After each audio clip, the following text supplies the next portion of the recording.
Hey folks, welcome to this short series of videos covering the highlights, for me at least, from the recent Melbourne International HiFi Show. I've got 3 of these videos. I thought I'd break them up so you can just jump to the ones that you want, or of course you can watch all 3.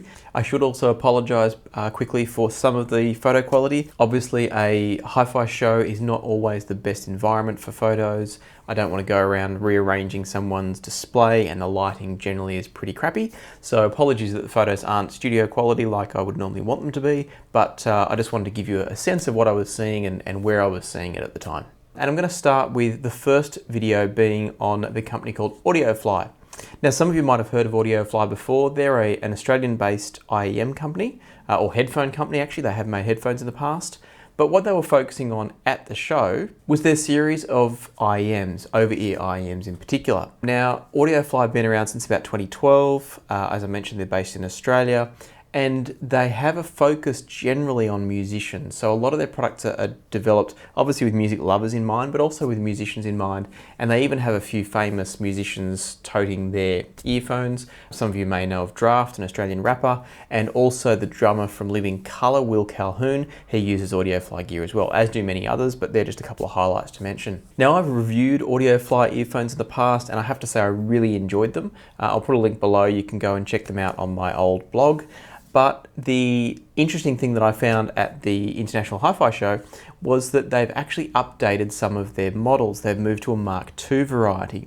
Now, some of those are just cosmetic changes only, but some of them are actually retuned specifically for a new sound. And in talking to the representatives at the HiFi Show from Audiofly, I'm hoping to be able to get some review samples soon and give you an idea of what they sound like. So as you can see here, Audiofly have a range of IEMs. They start at around $130 and range all the way to $800. Now that's Australian dollars. So that makes them really good value when you start comparing them to what they're worth in US dollars, and therefore what you might be used to seeing other IEMs costing. When you're paying 800 Australian dollars, which is probably around about 600-ish, maybe a little bit less, towards 500-ish US dollars, for a top-of-the-range IEM, you're getting a really good deal, assuming it sounds good.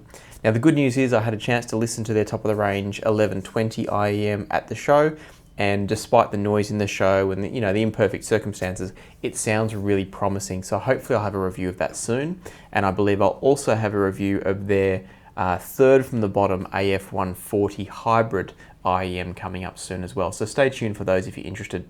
One thing I can say across the board is that having listened to all of their earphones at different times, including the newly tuned AF140s, all of their earphones have an enjoyable sound signature, a different sound signature depending on which one you go for, but all of them are well tuned and enjoyable. There's none that I listened to that I thought they'd gone too far bright or too far into the bass. They're all really well balanced.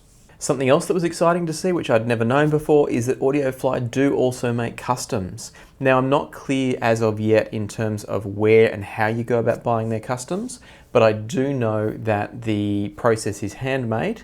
So they take the mold from your audiologist and they hand make the shells, and that they also use the same configuration as Universal. So in other words, you can order the AF180s if you like the sound of those in a custom format.